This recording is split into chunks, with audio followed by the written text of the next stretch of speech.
আমাদেরকে দেখা যায় যে কথা বলতে এবার তার থেকে এই কাজগুলো করেছি না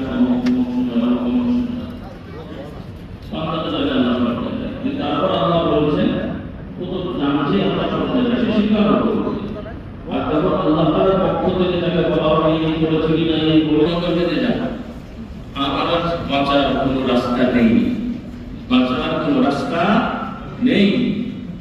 তার অনুভূতিটা আল্লাহ তাআলা বলবেন হ্যাঁ আমি সব জেনেছি, তবে তোর কিছু ভালো কাজ ছিল সেটার জন্য আমি আর রাসূলুল্লাহ সাল্লাল্লাহু আলাইহি ওয়াসাল্লাম বললাম বায়াত এসেছে। রাসূলুল্লাহ সাল্লাল্লাহু বলেন যে অনেক মানুষ এমন ভালো কাজ বা ছোট কাজ করে, ভালো কাজ কিন্তু ছোট ভালো কাজ, মানে তার কাছে মনে হচ্ছে খুব ভালো কাজ, ভালো কি করেছি আর কি, কত ভালো হবে, কতটুকু কাজ স্তর হবে এরকম মনে করবে।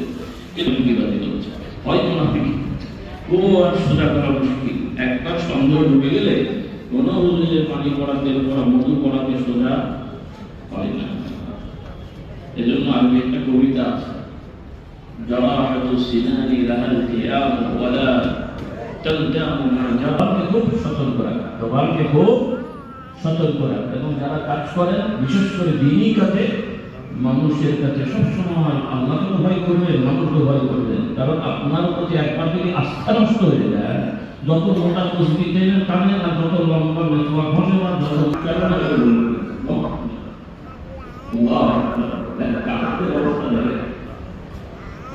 মিথ্যে কথা বলতে পারছে